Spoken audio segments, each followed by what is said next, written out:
So I was looking through my channel and I've got like 1100, 1200 videos up at this point, and some of the early ones are really, really awful.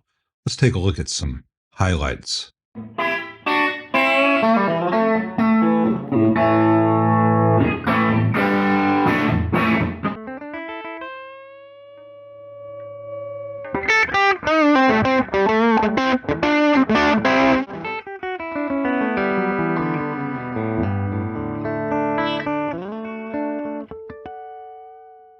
Since those early days with the Galaxy S8 and the Galaxy S9, things have gotten a lot better.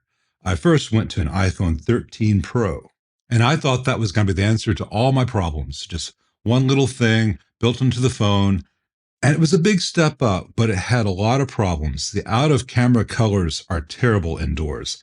This is done with the Blackmagic app, which gives me a lot of control over things that the native Apple app just says good luck with. But it's still very flat looking. The newer ones have got aperture control depth of field, but it's very artificial. So I decided the iPhone was not the way to go. So I went and got the Sony ZV-E10, which really transformed my work. But it turns out it's not enough to just have a better camera. You have to go and learn how to use it. And then you've got to buy all these lights and all these other things that you never budget for or never expect to. Well, in the last 3 years, I went out and got a few things. And over the past few months worth of videos, I've been getting better and better and better just by learning to use all these tools the way they're intended to be used. And I thought this might be a good time to show, as of September 2024, how I'm making these videos. Certainly something that I wish I could have seen when I was starting out. So if this is interesting to you, watch on. Here I'm setting up the camera to take a shot of some work that I'm doing. Pretty much every time you see the camera move in one of my videos, I've had to change the setup. Anyway, it starts by me getting the general frame, and here I'm going to zoom in and get a sense of what I want to film. And then I adjust the focus. I usually do everything like this in manual focus. And then I'm going to set the exposure. And I'm not going to get into the metering and all that. That's beyond the scope of this, but I know where I need to set the exposure for things. And then I've got a really nice close in focus thing, but I'm going to back off. I'm shooting in 4K, so I can always zoom in post, but I want to make sure that I've got, I kicked the camera there. I want to make sure that I've got enough for context. You can see where it is. And also more things go in focus at this f-stop and all that fun stuff. Now I'm ready to go. And here's what that shot looks like, zoomed in a little bit in post. Everything's very clear. You can see everything. And I'm talking. But this is not exactly what it looks like. This is what comes out of the camera. Because I'm shooting everything in log, I've learned that that's the necessary thing for me to do because the high dynamic range means I don't have a whole bunch of reflections. When I first started doing this, I was getting terrible reflections off shiny metal surfaces, and the cameras just couldn't handle that. So doing everything in log with a big dynamic range means I can give you a good image. But it comes out of the camera looking like this. So here's a still from that shot. And don't worry, there won't be a test, and you could ignore a lot of the things you see on the screen here. The important things for this purpose are all these things right here where I'm moving the mouse. These are the nodes in DaVinci Color Management. So I can go in here and make this log image look like what you want to see. And over here, I've got some presets, which I won't be using for this. I've already used this one with some tweaks. You've got to make some tweaks because otherwise it comes out too weird. But what basically I'm doing here is the first thing I have here is I'm taking it from the camera log to DaVinci Wide Gamut. And then at the very end, I'm taking it from DaVinci Wide Gamut to Rec 709, which is the display. Wow, that was way too bright. So I take the exposure down. That's getting better. I want to add some luminance. I want to adjust my color balance, maybe give it a little bit of contrast, up the saturation a very slight amount.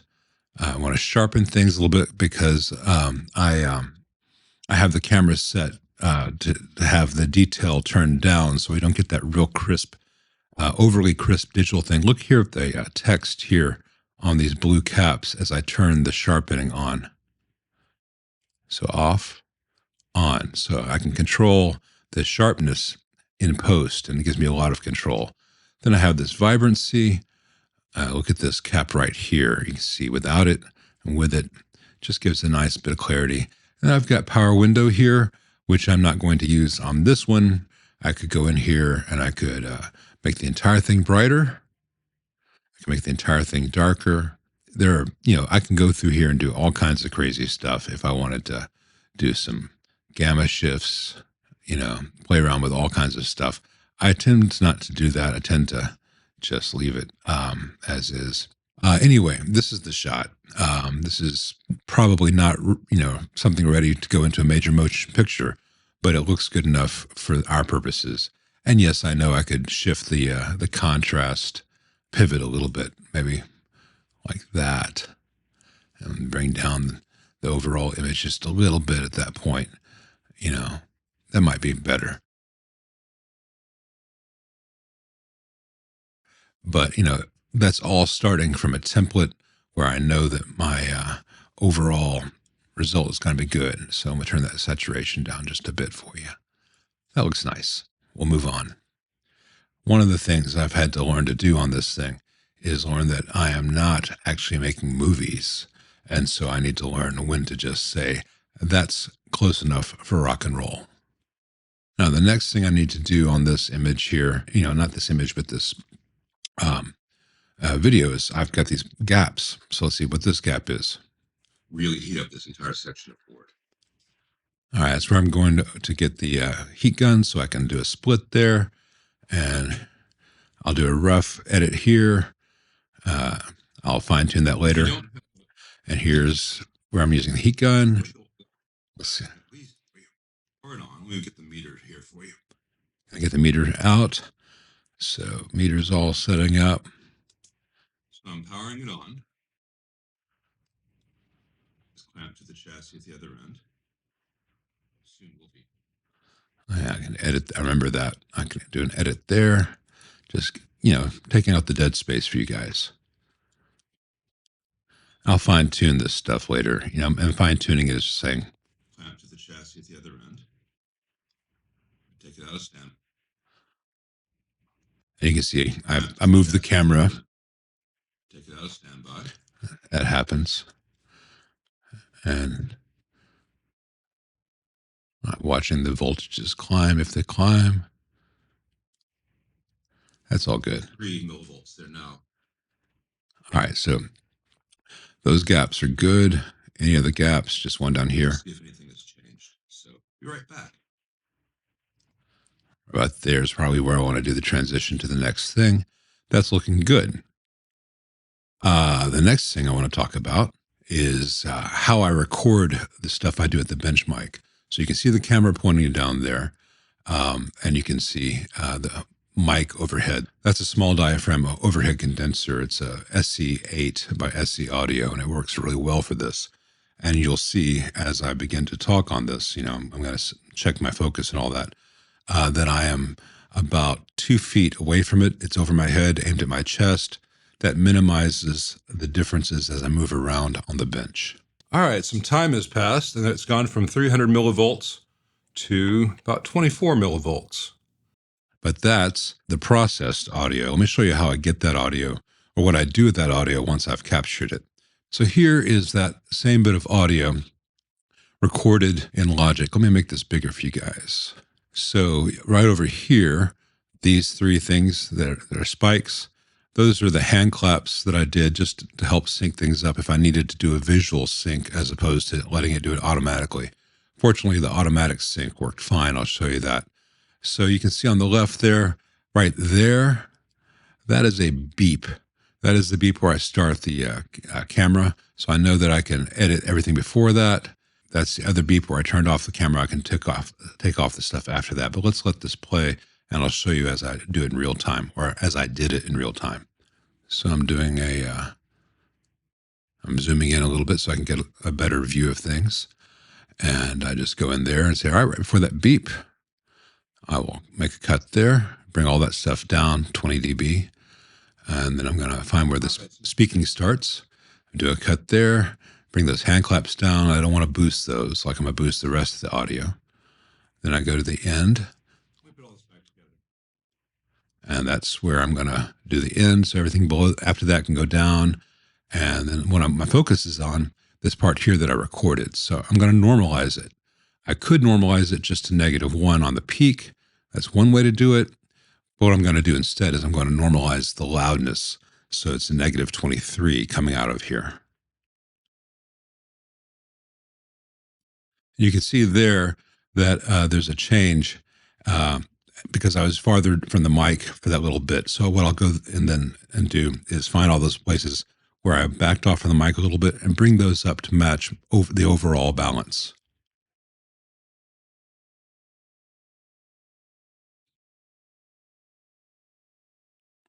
Just a little bit will do it. The next thing I need to do is I need to turn on some effects. So I'm going to turn on some presets, but first I'm going to turn them off so you can hear it without, and then I'll let you hear it as I turn on something called Clarity, which is a program that removes background noise. It's a plugin from Waves, and I love this thing. It's an AI thing. It's not all evil empire stuff. So you'll hear it without the clarity, and then I'll add the clarity. You can hear the background noise lower a lot while it still sounds natural.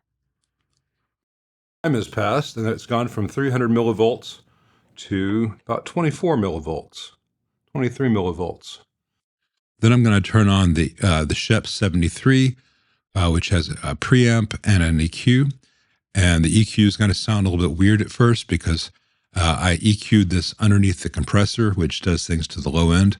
So the Sheps, when I turn that on, it's going to sound a little bit thin. Then I'll turn on the compressor, which is about a 3-to-1, pretty mild compression. And then you'll hear that the EQ gets better. Then I'll turn off the Sheps plugin. You'll hear how mid-rangey it gets and how all this works together. That's really good. That's amazingly better. I'll put all this back together. And I did the same thing over here, though I didn't show it in the video. I was at 60 millivolts. Now I'm at... So now I'm going to use a limiter because I want to boost the overall level coming out of here a little bit without having any clipping at all or any artifacts. 25, about the same. So I've got a 3 dB boost and a -1 on the ceiling, and that usually works very well. 67, 68, so 68, it is what it is. And now I can export this and save it. And I'm going to save it in the folder with all the other files for this project. It's called VO2, VoiceOver 2. I bounce it. Doesn't take very long. It's a fast computer.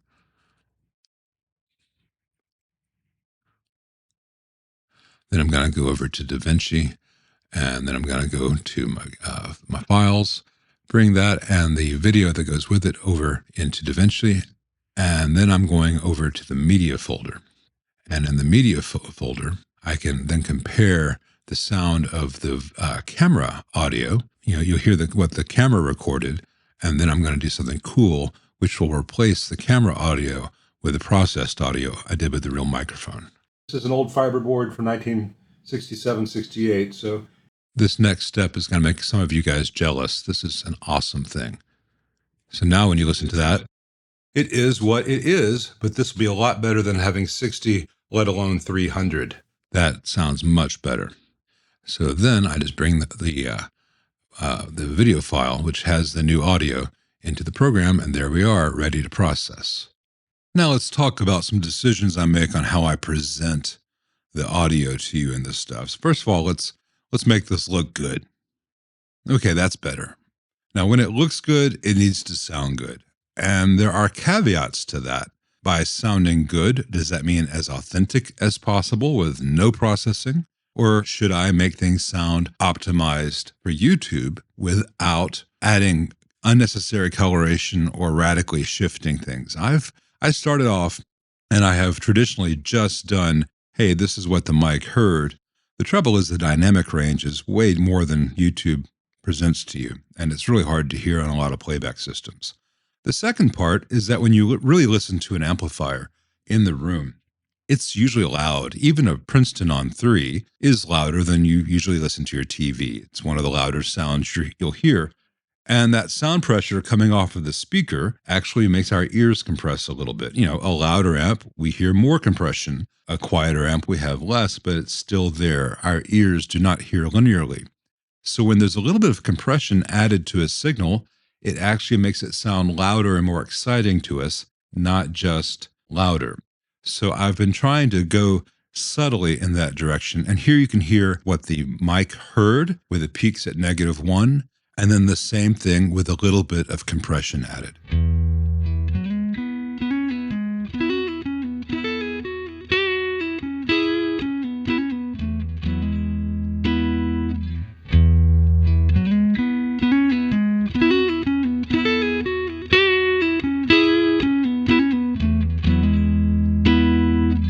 Now, those were some longer samples, and by the time you got to the end of the second one, you forgot what the first one sounded like. That's just how oral memory works. So here are two shorter excerpts back to back so you can make a better comparison.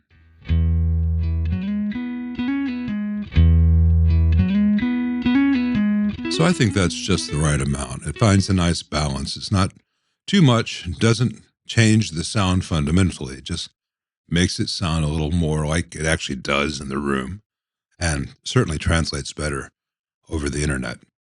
Next, for some real hardcore geeky stuff for my camera peeps, anyone who watched this far, most people probably tuned out about 10 minutes ago. One of the drawbacks of this little Sony camera, the ZV-E10, is a very small view screen, and it's a little bit washed out, and it's hard to see everything. So I've begun to use either the iPhone mounted up top or an iPad on the side. In this video, the iPad, which lets me see things larger, gives me some controls that I don't have normally, like the ability to load a monitoring LUT, so I can really see what the S-Log3 footage looks like before I press record. Here you can see I've got the iPad, and it's much larger, and I don't have the LUT turned on yet. I'm going to start by getting the zebras dialed in. I've got it set to a lower limit of 94, so I'm really trying to expose to the right so I can minimize banding or noise in the darks. And this lets me dial it in pretty well. I know that zebras aren't perfect, but that's the best thing I've got, though I do use false color to triple check. So right here, about 1250 is where the zebras have just gone away. That's plus 1.3 on the camera. You know, the camera meter is useless. So here's checking false color. Then I'm going to double check my focus, and I can, in autofocus mode, I can tap it in different parts of the screen and change the focus. That's nice. I do a lot of my stuff in manual, but for distance shots like this, the autofocus is nice. Now I'm going to turn on the LUT so I have a better sense of what the colors will be. And that's pretty close to what it'll be after it's all edited and all the colors are corrected. So that's the starting point. Then I'm going to get my shot framed up a little bit better, make sure the focus stayed where I want it to be. And then I can press record on the iPad. It's still recording in the camera to the SD card, but I have control remotely. Then I'm just going to play around with zooming in a little bit using the lens. I wish I had a slider so I could get some parallax changes at the same time, but that'll come. This looks different doing it in the lens than it does zooming it in post. Sometimes I have to zoom in post, though. At 4K, it's nice to be able to at least. And then I can do the electronic zoom as well in the camera, which is, the same as zooming in post. But, it's nice to have a bunch of options. Anyway, this setup has really changed the way I'm able to film, the way I'm able to visualize things before I even press record. And it's really having huge dividends. You'll see that in videos to come. And then I press stop, and that's about all there is to it. So yeah, there's more to it than just that. Nothing's ever just that. But this was an overview. I'm not trying to show you every little step involved with rendering and uploading and thumbnail creation. There are lots of courses on that. This is an overview, and this is how I do it. And I don't want you to think that, oh my gosh, he's just slaving away hours and hours and hours. I've got very streamlined processes developed for doing the video, doing the audio, putting it all together. I've got it down so that it takes me as little time as possible while still spending the time on it that's necessary. What I want you to come away from this, though, thinking about is every time you see a channel whose content, I hate that term, content, that you admire, that you appreciate. It's not just the information, but how it's presented, the audio, the video, That took someone some work, sometimes a lot more work than you're aware of as a viewer. And if you find a channel like that and you see the content like that, give them a like. It's free. Give them a subscribe if you really like it. It really helps them out. And YouTube pays a lot less than people think. So everything that you can do to support good work goes a very long way. And speaking for myself, I appreciate you being here. Thank you for watching. I mean that, every one of you. Thank you for watching.